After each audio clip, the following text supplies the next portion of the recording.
And Zeri actually does have a lot of good range match counterparts for support role. So, maybe we do get to see Renata. It's one of the really, really popular ones to go along with this champion. But Cloud9 can then force pick up jungle here first for Blabber. Lottley's in for Blabber. Is going to continue that trend here, as looks like Caitlyn is locked in as well. I love seeing the confidence for early Lee Sin picks too in a series. And especially coming from Blabber, where he's going to have so many opportunities, so many different options in this game. The analyst stats highlighted both topside matchup as well as bottom lane matchup being incredibly important here. And if you do lock in the Caitlyn, then you're going to look for possibly the Isles Lux that we saw previously from him to pair with the Caitlyn, unless there's going to be some real big curveballs here. Okay, they will continue on with it. We get the Lux Caitlyn, the binding trap combinations will be there, the hard pushing on bottom lane, and yet you kind of have to think, Pastry, about the EG first 3 picks here. They're very clearly going for split map. Yep. Split map is kind of hard if you lose your towers early to hard pushing of Caitlyn Lux. But drafting a Ryze and a Nocturne very clearly sets you up for mid-game 1-3-1 and Nocturne trying to, roam between the lanes, shadow the split pushers and pick people off. Hey, look at that side! No wonder you predicted Cloud9. Let's go! There's Leona, though, as you mentioned, a champion very popular between both these supports. With Lux already locked in, they're going to take that away from Vulcan. Vigar also banned away here from Fudge, respecting his depth as a new mid laner. Yeah, see, they're definitely worried about hard CC and possibilities influencing this Caitlyn Lux lane. So as we said, with the Nautilus ban to the Leona priority rose, guess what? They didn't early pick the Leona, so Leona gets banned out as well, and you're just going to follow it up with more CC that you could actually gank bottom lane with. So Rakan also going to be off the table there for EG, and actually maybe even does put more priority on that Renata then. Let's see though, Fudge continues to lose options for mid lane champions.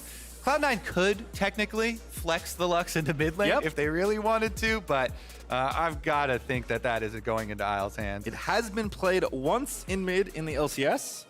It was by Fudge. Wasn't the best Fudge game, but it was earlier on in the year. So there's Aatrox going to get banned away from Summit. So the Aatrox ban does make me think of tank top possibilities as well. The classic shout out. Yeah, Aatrox with the buff to the sweet spot damage became a bit more popular, plus quite good into champions that cannot burst through because of the sustained healing. Speaking of burst here as well, baby, we get the Akali! Big fan of this one. I mean, can be flexed as well. Both Fudge and Summit, I'm sure, can play it. Impact's actually played it already this year, specifically against Summit. Here's Gwen. Impact looked great in that particular 1v1, but obviously we're expecting Summit to be getting counterpick here on the Cloud9 side, given that they're red. So we'll see what Impact wants to blind here. There's a Yuumi, though, for Vulcan. That's very scary in the late game with the Zeri. This would be a first. The Fudge Akali, if it goes to the mid lane into his hands, it would be a first. So definitely some possibilities up there, flexing it to Summit. Scaling though with the Yuumi Zeri combination, definitely going to be a possibility for the bottom lane. As I said though, with the Aatrox ban, it makes you think of tank tops. Especially Ornn, because the Aatrox does do well into it with the sustain. And so that is going to be the pick here. They throw it down in game 1, Pastry. Everybody found so much success versus Cloud9 versus Summit when they picked tanks versus him. Especially 100 Thieves showed this weakness. And now in game 1, EG are throwing it down saying, all right, what have you practiced, Cloud9? What have you improved on? Have you been able to find a solution to blind pick tanks? Well, I was gonna say Gangplank, but Jace has crept on through. So Jace is one of Summit's most famous and in Champions Queue, most feared champions. Right along with the Gnar, in Champions Queue, most of these games versus Summit, people would also ban Jace. People did not want to play against Summit Jace. It does mean that if he does not get high priority on top side of the map and does not push in and get some turret plates, Impact is going to scale. Ornn is going to farm up. Ornn is going to build armor because he's facing a top jungle that are both AD. So there is some pressure when you pick this comp for Cloud9. They need to push on top and on bottom, work away at those towers, take away those towers and the possibilities of EG spreading out for later on, so that that Rise Nocturne does not... Kobe, will it be EG or will it be Cloud9? I'm so excited. As we said, in the lower bracket, these are where the teams are the hungriest. This is where the teams know there will be no more second chances handed out, Pastry Time. Elimination match, lower bracket, last chance, Cloud9 versus EG. Last chance to get tickets for Houston. That's actually a good point, as we do have a quick pause. I don't know how many tickets are left right now. I can't imagine as this series gets closer to ending that there will be lots of them. So if you haven't bought your tickets yet out here listening, maybe not a bad time to get involved, because you know one of these two teams is going and you already know the other two. Yeah, I was definitely referring to the two teams here, but it's also Gotta get a ticket plug in there. Get those butts in the seats. Yeah, man. And we start out here with a little bit of a pause, but we will get right back into it. Again, there's so much riding on this match here for both teams, trying to get to the first stadium finals that we have had for the LCS in over 2 years in Houston. And for EG as an organization, this would be their first LCS finals if they could make it all the way. If they could win this match and then win in Houston, be able to get to the finals. For the organization, it would be huge. They got to lock-in finals, and they would love to supplement that with an LCS Spring Finals appearance. But they've got a long way to go right through Cloud9. Well, nothing too wild at level 1 here. Everyone just spreading out. Fudge trading wards there with Inspired, it looks like, as the trinkets pop around. And it is going to be Blabber over on his red and Inspired over on his. So opposite side jungling. Looks like Inspired's going to have eyes towards top lane, first of all. Honestly, should just be a full clear, though. Always. You make me pause for a second because literally watching Champions Queue games for Summit, he has been ganked on every single gank timer in the game. Level 2, 1 camp. Level 2, 2 camps. Level 3. Premium at 1. Everybody knows to go gank Summit. And especially when teams pick tanks into him here. All you need on Ornn is a level 2 to be able to set it up. This lane definitely does have sustain, but early problems will be there for the Zeri Yuumi. Does get hit with a lot of poke. Isles and Berserker both very accurate so far with their skill shots, landing poke from both sides and the shots here from Berserker. But as you mentioned, junglers always have this tendency to be pulled towards Summit lanes because he plays so aggressively and because he's on the Jace that has more pressure on him. To be able to try and open up some sort of a gold advantage for himself. And Nocturne is doing a full clear towards the top side of the map. Meanwhile, Blabber did just red Raptors into transitioning through his blue quadrant now. This is also something that he has done, is start to focus a lot more on the smaller camps, leaving his blue for later for a bit delayed timing on his second respawn. And here it is. As we mentioned, everyone has that tendency to go to Summit early, avoid the full clear. Hey, Kobe, look how many blue side camps up for Inspired. It's the entire left side of the jungle here. Yeah, I mean, he's just looking for the setup here from Ornn. All you need is the Q, look for your charge. Someone got flash, Inspired's here now, he's going to spot him, pops up the gate, tries to get away, there's the fear, they're going to tether, latches back, but no one wants to dive the tower, Summit escapes. Really, really good here from Summit, doesn't have to burn anything, and yet wastes a lot of Inspired's time. A whole bunch of his time waiting up there, so Summit not blowing his flash here, not needing to at all. All he had to do, get away from the Q little mountain there from Ornn so he doesn't get knocked up, and able to use the speed to get out alone. You know, this phase rush here for Jace allows Summit the extra safety to be able to hold on to summoner spells. Sometimes just that little choice there to go with the phase rush instead can completely change the early routing, and that is beneficial for Blabber. Blabber has gotten his first recall off because of this. Did get a deep ward on Raptors, as you can see too, for the second respawn of Nocturne's camps. And so Blabber back on the map with a double longsword advantage. Yep, gonna feel pretty good there. Inspired though does keep clearing. Oh, with a very nice flash binding straight to the face, and Yuumi just can't lie. It's Zeri that goes down. First blood to Cloud9. Flash binding trap. It's a combo as old as time with Caitlyn Lux. You know it is coming, and yet it is inevitable. Isles subbed into the Cloud9 LCS starting roster, and Isles making his presence felt yet again. Flash forward right in their faces on this Lux. Critical play from him to be able to get this early money. Blabber also covering for Fudge here. Fudge been pushed in early on, which makes sense. JoJo's very aggressive and it's rise into Akali, but Blabber's going to find Inspired now, looks to try and steal some of the camp away. Gets the small ones, I believe, but Inspired did smite the big Raptor, if I'm seeing that correctly. Yeah, asserting dominance here in the jungle role with the Blast Cone as well. Now that Blast Cone does two things here for Blabber. It alerts him to Inspire's position, knowing that Inspired will transition down to those Raptors and giving him full safety to start up the Dragon because he knows enemy's position as well as knowing there is no Scryer's Bloom for them to pop on him on the Dragon. So Blabber off that invade will be able to get this first objective for Cloud9. As long as it's not stolen by the Zeri, he gets it in Cloud9. First blood and first dragon. Yep, very nice conversion off the bottom lane play there. Fudge TPing back to mid here. Does have Ignite and TP, but of course just used the teleport to go to mid. Same for JoJo here, who ding 6. But Fudge just chilling. Akali doesn't need to get ahead in the lane. Fudge will be much more relevant in the mid-game skirmishes. Yeah, Akali, as we like to refer to her as a bit of a tadpole champion, still not able to jump with the ultimate yet. Now that she's level 6, evolving here, and does have the level 6 all-in threats. The alternator is good for burst and gives you the health, which Akali actually does make use of in this lane because JoJo constant harassment there, so can make use of the extra safety of it. And we shall see with the level 6, even with the Merc Treads Rush from JoJo, the possibilities are there. Blabber is on Lee Sin, so.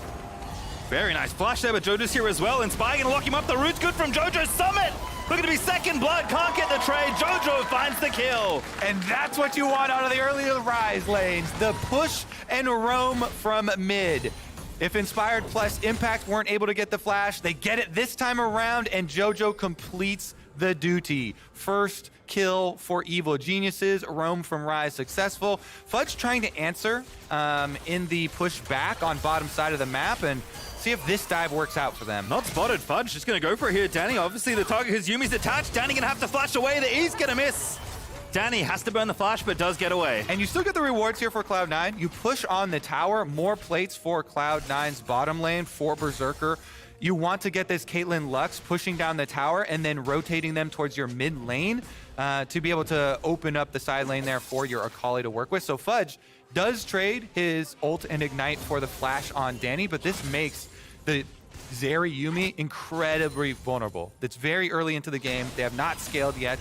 Definitely going to be more repeat possibilities of Cloud9 plays on the bomb side of the night. That being said, you know, Summit finally did have to blow his flash and went down to the early play from JoJo. So both mid laners, both teams making their roams successful, making them felt on the side lanes.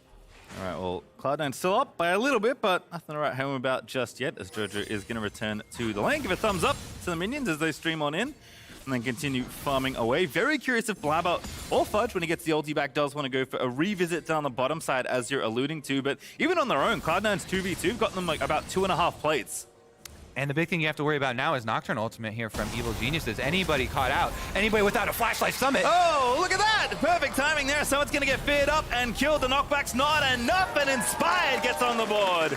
Can't be fighting in the river with no flash versus a Nocturne. Level 6 from Inspire acquired, level 6 successful. And this actually means Impact will pull ahead in CS. He had an entire wave at his tower to clean up and farm afterwards. Such big rewards for Evil Geniuses off the top side of the map. This is going to do a lot to even up that gold lead.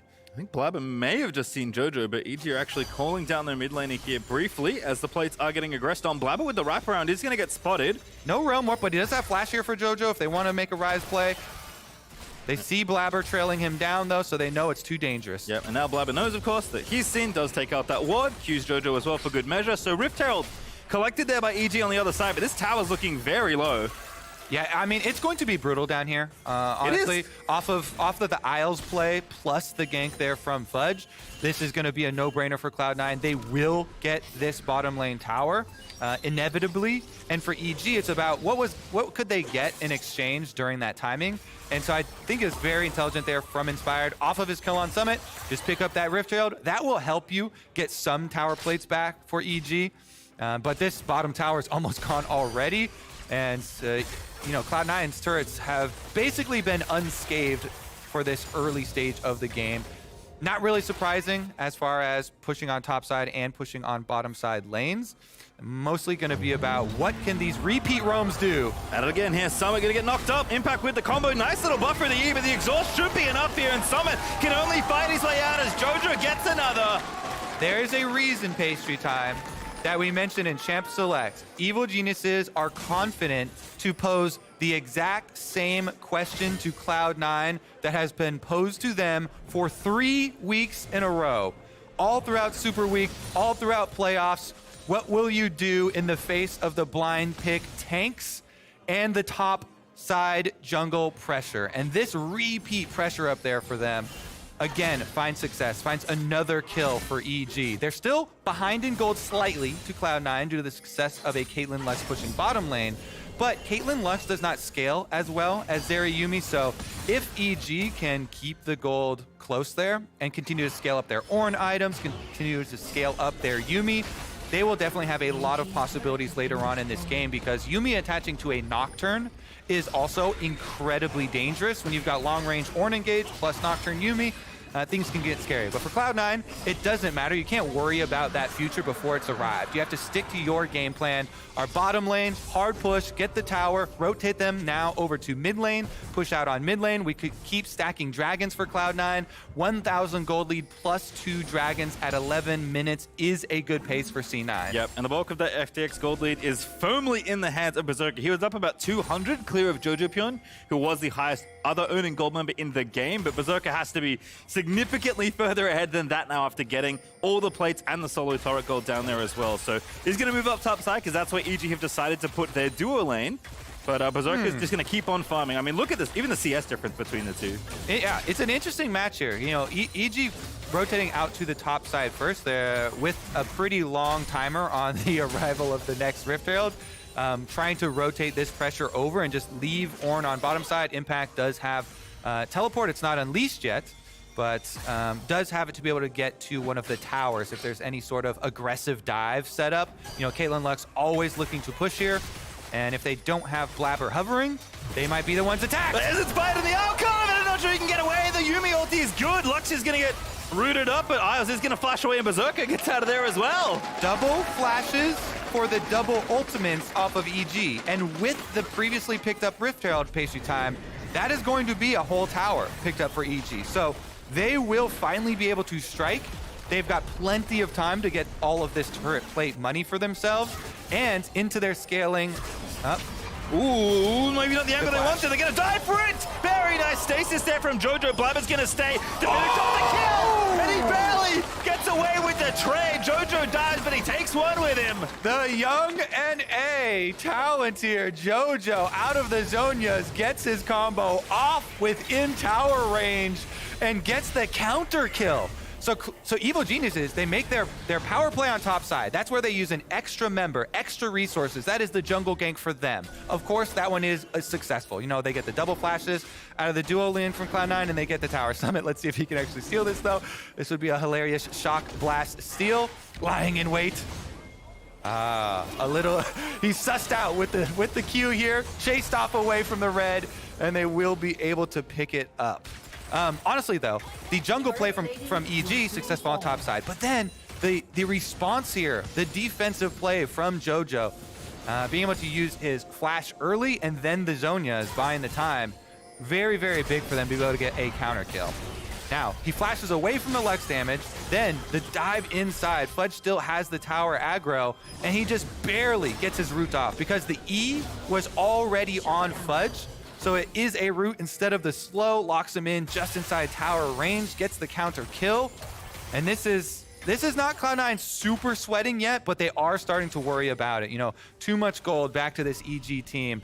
definitely could be a problem in the future. Cloud9 need to keep up the pace, and with this tower going down, a lot of that pace and a lot of that pressure for C9, now their hopes kind of turn towards this dragon stacking, and they really need to keep it going in order to get that early soul, in order to be able to finish this game before the EG problem really rears its head.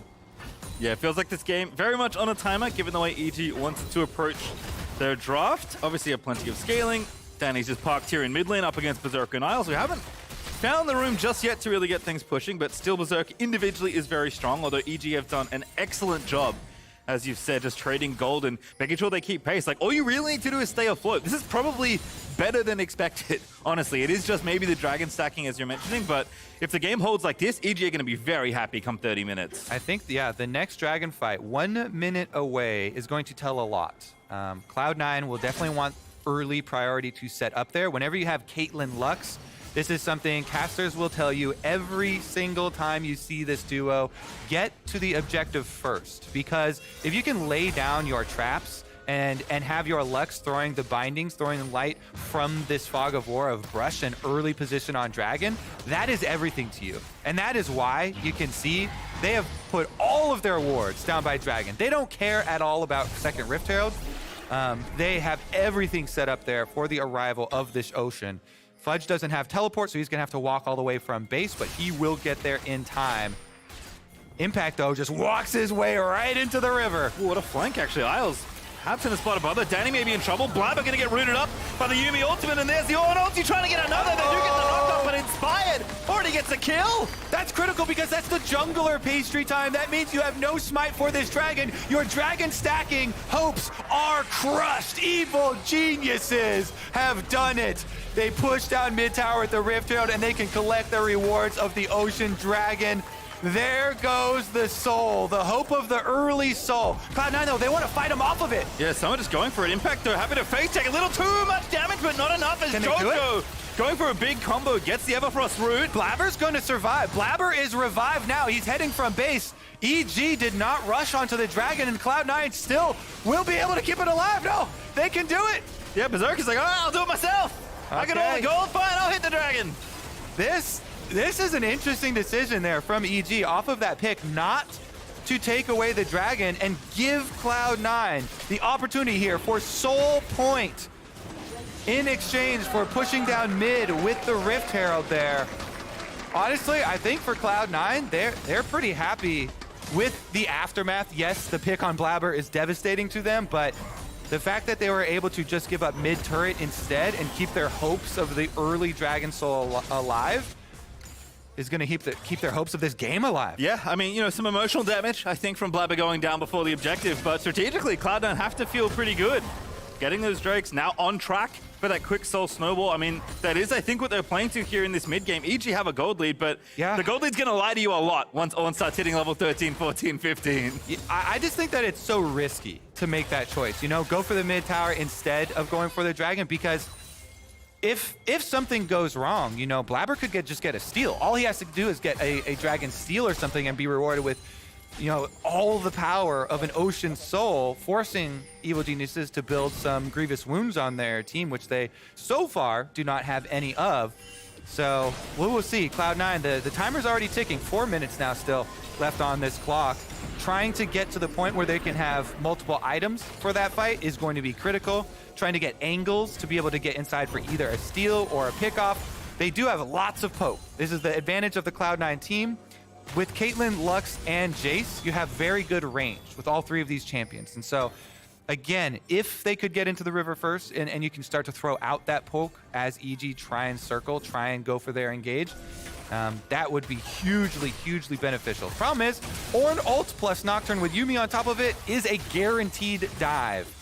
Yeah, obviously, you know, we looked at draft and said, oh, Zera Yuumi feels really good come late game. Well, Vulcan's been pretty much perma attached to Inspired here, as you can see.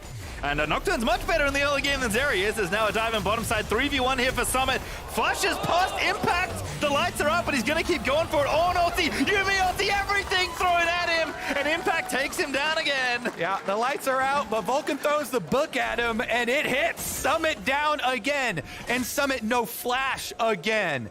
0-4 on this Jace. Definitely a word of caution to Cloud9. This one is not coincide with the dragon spawn, so it is not going to be as huge of a deal, but it is another repeated message from EG that we will come for Summit and we will kill him. Kind of makes sense why Nocturne was maybe such an attractive pick for EG. Obviously, generally, pretty good jungler as well. Jojo currently 1v2, but not too scared of Fudge and Blubber, you have to think. also coming up as well. Yeah, it's actually a jungle that I highly recommend, even in solo queue right now. Nocturne is a very good state at all levels. It's very straightforward to play, so you too can repeat this Evil Genius's success at home. The build is always Stridebreaker, and for solo queue, it is always Death Dance second.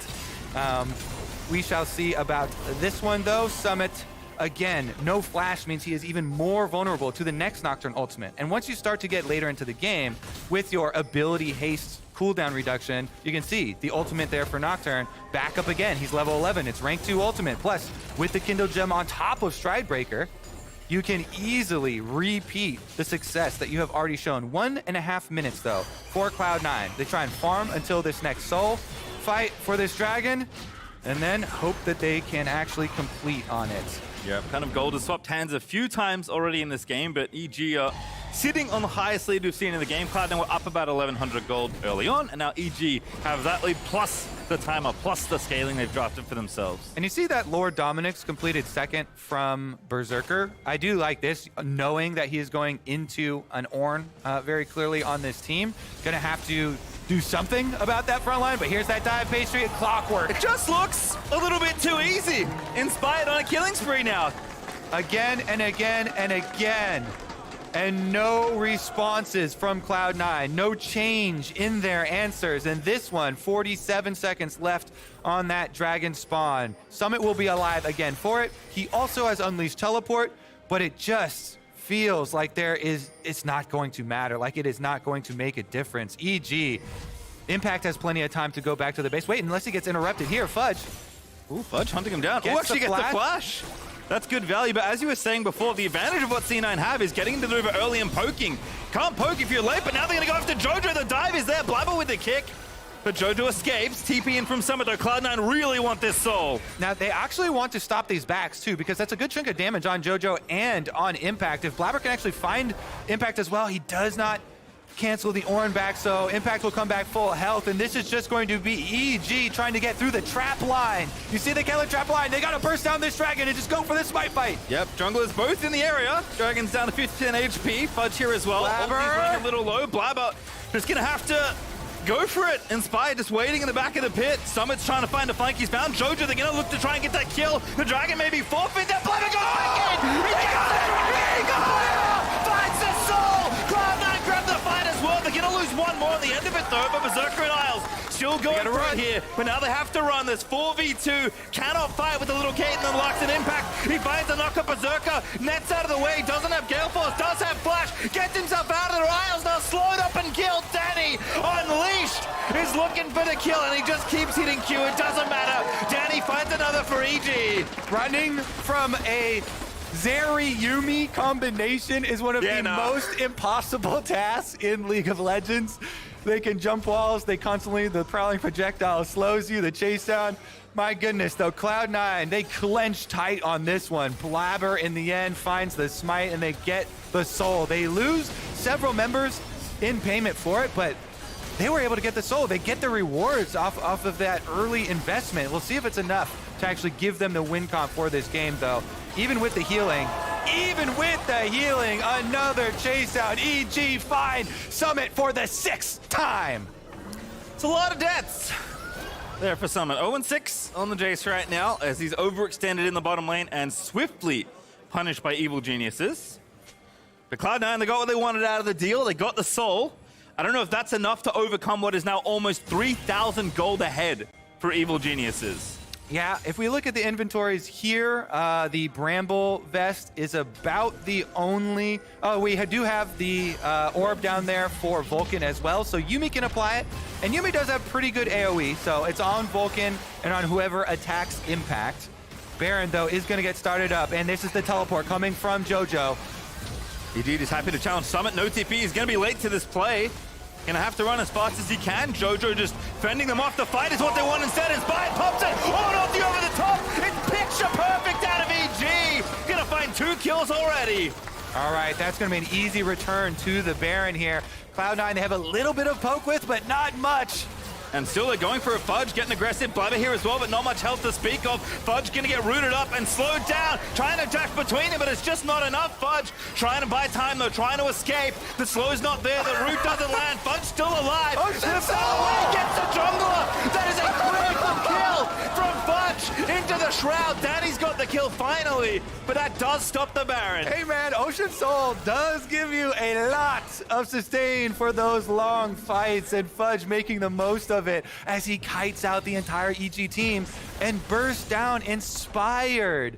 Inspired not giving the extra credit there to Fudge, not actually allowing for the possibility of that burst damage, and they give over the jungle kill. Honestly, the poke at the beginning here, they're focusing on the jungle. They're trying to put some sort of threat on him, trying to get them off of this Baron. Then the Ornn engage though. As we said, Ornn plus Nocturne Yuumi is guaranteed engaged. You cannot stop that. It is long range knockup plus the dive of an assassin plus your Yuumi ultimate. That will work every single time. And yet it's about the re-engage here. Fudge trying to buy some time, trying to get them off the Baron. They do get them off the Baron, but he decides he wants even more than getting them off the Baron, Pastry Time. And you just track how much healing. He's got potions chugging plus the Ocean Soul.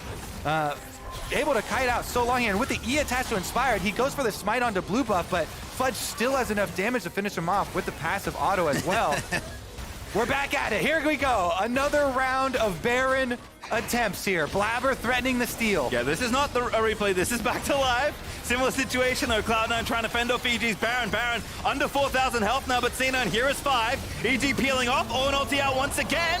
Pops it down the choke point. Gets a triple knockup. Baron 3K. Blabber's got to get in there. Blabber, I don't think he can get in. The lights are out in EG. They've secured themselves the Baron. Very nicely done. This time, they keep Cloud9 out of the pit. And evil geniuses will be wearing purple on their next march. Teleport back out. Can they actually save this, though? They've got a rotation from JoJo. I don't know. It's going to be hard. Caitlyn's got long range. She can just auto-attack it down. They still want the tower for Cloud9, and they get it. Elder Dragon, a minute 30. We'll see if either team, or see if Cloud9 specifically, can get them way out of there, because EG are now going to be sieging the entire map. We got Ryze, we got Nocturne, we got Ornn. Feels pretty easy for EG to split 2 or 3 lanes with this Baron buff. And Impact actually opted to upgrade for Ryze and for Nocturne instead of upgrading for Danny on the Zeri here.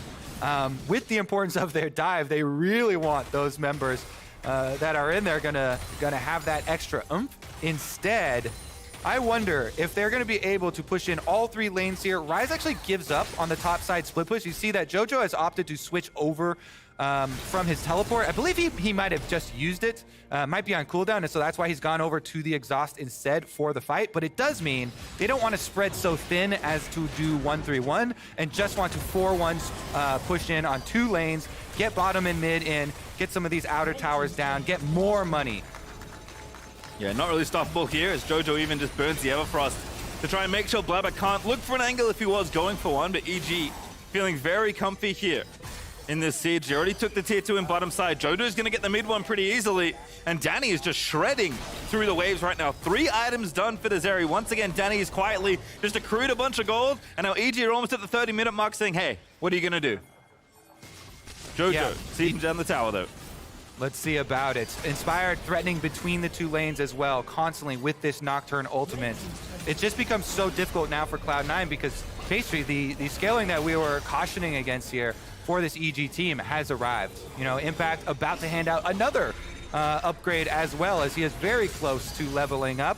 And the Elder Dragon has arrived. So after getting both of these secondary turrets, this is going to be the next step for EG. Ward up the entire blue quadrant. You see this thing is fully lit up as Cloud9 will have to arrive through some very small corridors here. It makes it easy for the Ornn combination to line him up. Blabber's going for the play. They're going to try to get Jojo. He's pretty tanky though on the rise, and the Ornn ulti, and the poke's just going to get Isles killed. And now they dive in. Inspired with the final chapter over the top. Blabber's going to die to the double, make it a triple there as Inspired picks up the next one, and it's now a 5v2, make it a 1v5. It's only Fudge left alive. EG might not even need the Elder Dragon now. Nope, they can end the game. Pastry time. Evil Geniuses, game number 1 versus Cloud9. Elimination set in the playoffs, and they're running straight for the Nexus with their Baron empowered minions. Feels like everything according to plan. Let Summit play the Jace, play to scale, and then just play the game out beautifully. From that point onwards, EG streaming down the right-hand side of the Rift as Fudge is going to try and defend. Isles with the ulti, but it barely thins the wave. Fudge not going to be the next target, but they can just keep on diving. Jojo racks up his 7th kill of the game, and Isles cannot defend this. Blabber can't do anything. Berserker maybe can shoot them off the Nexus, but I don't think it. It's a long shot there. Berserker has gone in for the play. Blabber with a big kick gets Danny back in the team, and that is going to be Danny low, but he's not dead just yet. Isles finally finishes that off, and C9 do hold. Summit looking for the kill, gets Jojo inspired. He's going to get in there as well, and now can they get another impact? Another kill there for Blabber indeed. He's going to give it over, and Cloud9 with a massive defense. This is huge spacey time. They can do more than hold. They can get an objective bounty shutdown on Elder Dragon here. They can push them back. Inspired is the only hope now for EG. Can he steal it? Don't go with Yuumi, though. That would be a double sacrifice. They're just going to give up the Elder Dragon buff instead. So Cloud9, not only do they defend their Nexus, but they also buy themselves so much safety and gold. Slingshot of a comeback here on the horizon for Cloud9. And you remember back, Pastry, to the choices that led to this moment here. Cloud9 were allowed to continue stacking those dragons even after EG had the upper hand, had control of the map, had a pick. And now they may regret it, because this Ocean Soul will always stick on Cloud9, and Berserker here is able to dish out the damage, pushes them off the Nexus. Summit then teleporting in to pick up the extra kill onto Jojo.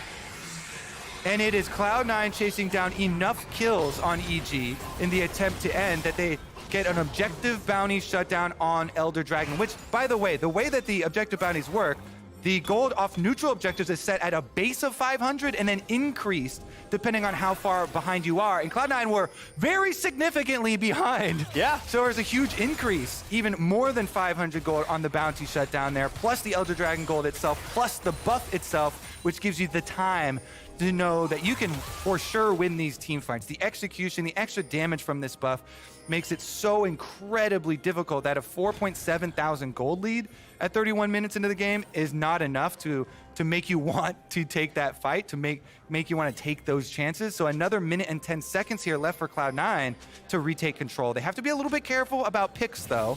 Full-on team fights would be to their advantage, but picks. We're going for it again. Inspired there with the ulti, and they can get a pick. Indeed, Fudge will be slain on the side lane. You have to be worried about the picks. There's so much movement from Nocturne Ultimate, from the Realm up here, from EG. They're not going to give up. They're going right into it now with a 5 versus 4 man advantage and 47 seconds left on this Elder Dragon. EG want to return to the work that they started. Nexus looking vulnerable. Obviously, there are no towers. And mid's open as well, so they can maybe take another in-hit. Jojo with a very big bounce there, and over the top is massive as well. EG coming in for seconds, and this time they will get the job done. Danny just zooming on over the Nexus. Blabber's trying to hold. C9 again. Will not push EG out as EG take game number 1. Oh my goodness. Evil Geniuses. It got exciting there towards the end of it with the defense from Cloud9, but they find the pick again. Evil Geniuses making very good use of this team comp, all aspects of it. The early pick of the Rise Nocturne to early show that they are going to threaten side lanes. They're going to threaten these picks. They made good on those. In the side lanes, not only picking off Summit, but in the end picking off Fudge there in the 3v1 of the side lane, but as well, the question that everybody has held in their minds concerning the Cloud9 games. What do you do in the face of the blind pick tanks and the jungle pressure sent towards Summit?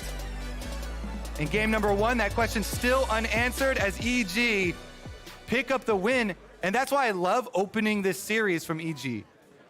with blue side, blind picking it for impact and returning to this strategy has been successful. It forces Cloud9 to innovate here and to change their response if they want a different response in the series, because number one here for EG looked quite dominant. Certainly did, and with that, Evil Genie says, and now one step closer to next weekend's finals in Houston. But if you're in Texas and you can't join us at NRG, don't you worry. Buffalo Wild Wings and Green Park are holding a spring finals watch party in Dallas on April 24th. They'll have League fans, they'll have Wings, they'll have League of Legends. It's going to be a great time, but that's it from us here. Let's head on over to the State Farm Analyst Desk.